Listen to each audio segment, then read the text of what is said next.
હમણાં જ માર્કેટની અંદર મર્સિડીઝ બેન્ઝની વી ક્લાસ લોન્ચ થઈ છે. આ એક એમપીવી છે, અલ્ટ્રા લક્ઝુરિયસ એમપીવી. એટલે કે ભાઈ એની અંદર બેહીને લાંબા ટાટિયા કરીને તમે લોકો ગમે ત્યાં જઈ શકો છો, એકદમ મોરે પર દઈ શકો છો, એકદમ સિમ્પલ છે. પણ માર્કેટની અંદર 1 કરોડથી માંડે, અને જો તમે ચાર્ટ લિસ્ટમાં જુઓ તો ઓલમોસ્ટ 3 કરોડની અંદર જો માર્કેટની અંદર હું લિસ્ટ તમને લોકોને દેખાડું, they are not a big, તમે લોકોને જોવા મળશે કે બહુ મોટા મોટા પ્લેયર આમાં આ લિસ્ટની અંદર તમને જોવા મળશે.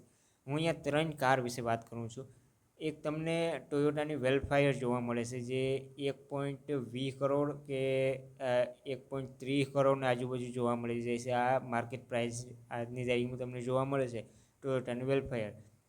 એમપીવી છે, લક્ઝુરિયસ છે, પણ એનાથી ઉપર જો થોડોક તમે જાઓ તો 1.40 કરોડમાં તમને જોવા મળશે મર્સિડીઝ બેન્ઝ વી ક્લાસ, જે લોંગ વ્હીલ બેઝ તમને જોવા મળે છે, જે માર્કેટની અંદર હમણાં જ લોન્ચ થઈ છે. ઇન્ડિયા પેસિફિક આને બનાવવામાં આવ્યું છે. ઇન્ડિયા પેસિફિક ઘણું બધું ધ્યાનમાં પણ રાખ્યું છે, અને I think is best option જે તમને માર્કેટની અંદર અત્યારે જોવા મળે છે. આનાથી ઉપર જો તમે જાશો, આથી પણ વધારે લક્ઝરીઝ જોતું છે, અલ્ટ્રા રિચ વીઆઈપી ટ્રીટમેન્ટ તમારે જોતું છે, તો તમને માર્કેટની અંદર જોવા મળશે લેક્સસની કાર જોવા મળશે, એલએમ, જે તમને ઓલમોસ્ટ 2.15 CRથી લઈને 2.70 CR સુધી જાતી જોવા મળશે. ઓલમોસ્ટ તમે 3 CR પણ ગણી શકો છો, એટલે લગન જાય છે.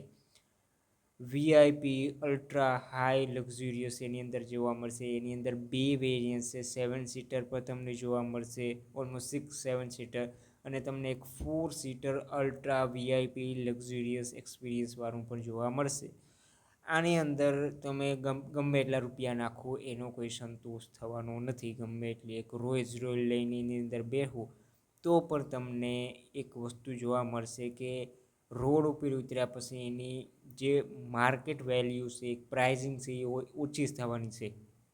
પણ હવે માર્કેટની અંદર એટલી મોંઘી કાર આવે છે તો કોઈક ના કોઈક તો લેતું જ હશે ને. આપણે લોકો એમ વિચારતા હોય છે, ઘણા બધા લોકો લે છે, અને માર્કેટની અંદર ઘણા બધા પ્લેયર્સ છે. માર્કેટની અંદર દે આર મલ્ટિપલ જે એમપીવી બનાવશે. આથી ઓછી પ્રાઇઝિંગમાં પણ ઘણી બધી એમપીવી આપણે માર્કેટની અંદર જોવા મળે છે. ઘણી બધી દે આર મલ્ટિપલ એમપીવી જે માર્કેટની અંદર વેચાય છે. ઘણા બધા લોકો ફેમિલી કારવાળા લેતા હોય છે, બહુ સસ્તામાં પણ જડી જતી હોય છે. ઘણા બધા એક સેકન્ડરી વ્હીકલ રીતે પણ આને જોતા હોય છે, જ્યારે બહાર ફરવા જવું હોય કે પછી એ રીતના હોય ત્યારે ચલાવવા માટે. ઘણા બધા લોકો ટૂર કરતા હોય તો એના માટે ઘણા લોકો ખરીદતા હોય છે. ઘણા બધા એવા બિઝનેસમેન હોય છે, એ પોતાના કામ માટે ખરીદતા હોય છે. તો એવું નથી હોતું. પણ અહીંયા એક વાત છે કે પ્રાઇઝિંગમાં ઘણી બધી આપણે જોવા મળે છે. જો આની અંદર આખી પ્રોપર લિસ્ટ કાઢશું તો મલ્ટિપલ તમને જોવા મળશે કાર્સ, એમપીવીઝ. પણ જે આ મર્સિડીઝે એક મેઇન ખેલ રમ્યો છે. તમને ટોયોટાની વેલફેયર જોવા મળશે, એની અંદર હાઇબ્રિડ સિસ્ટમ આવે છે. તમે લેક્સસ કોરા જાય હો, એની અંદર હાઇબ્રિડ સિસ્ટમ આવે છે. પણ જે આ મર્સિડીઝે વી ક્લાસની અંદર જે કર્યું છે, એની અંદર તમને પેટ્રોલ અને ડીઝલ બંનેનો ઓપ્શન જોવા મળશે, અને આ બહુ રેર વસ્તુ છે. આ બહુ ઓછી જોવા મળે છે. તમે એક હાયર લેવલ ઉપર જાઓ ત્યારે તમને એક ખબર પડે કે ભાઈ ગિયરબોક્સ નામની તો કંઈ વસ્તુ જ નથી. એક ડાયલ આપી દીધું છે અને એ જ ફેરવવાનું છે. તમારે ઓટોમેટિક સિસ્ટમ જ છે બધું. તમને ઓટોમેટિક મેન્યુઅલ ગિયરબોક્સ જ તમને જોવા નથી મળતું. એક સર્ટેન પ્રાઇસથી તમે ઉપર વયા જાઓ તો તમે મેન્યુઅલ ગિયરબોક્સ જ જોવા નથી મળતું. એમાં ઓટોમેટિક જ આવે છે. તમારી પાસે એ જ એક ઓપ્શન હોય છે. તો એવી રીતના એમપીવીમાં થોડુંક તમે ઉપરી જાઓ ને તો તમને એક ઓપ્શન નથી મળતો કે તમારે ડીઝલ લેવી છે કે તમારે પેટ્રોલ એકદમ પ્રોપર જોતી છે, તો એ તમને જોવા નથી મળતી. હાઇબ્રિડ સિસ્ટમ જ આવે છે. હાઇબ્રિડ સિસ્ટમ પણ એક સારો સિસ્ટમ છે, પણ ઘણા બધા લોકો ડીઝલવાળા હોય છે, ડીઝલ લેવી હોય છે. અને એમપીવીની અંદર તો ભાઈ જાજા લોકો બેસે છે. એની અંદર એસી, ફ્રીજ, એ બધી સિસ્ટમ તમને જોવા મળતી હોય છે. તો એ રીતના એની અંદર ડીઝલ હોય કે પેટ્રોલ હોય એનો પર ખર્ચ એટલો જ થતો હોય છે. તો ઘણા બધા લોકો ડીઝલથી પણ માઇલેજ કાઢવાનો હોય છે. આની અંદર તમે કહેશો કે એટલા રૂપિયા નાખીને માઇલેજ કોણ કાઢવાના છે? તો ભાઈ ગમે એ રસ્તા પર ચલાવવાના છે એને પણ એક માઇલેજના જોતી જ હોય ને. માઇલેજનું બધાય જોતું હોય, એવું નથી કે અલ્ટોવાળા જ માઇલેજ જોવે છે, બધા લોકો માઇલેજ જોતા હોય છે.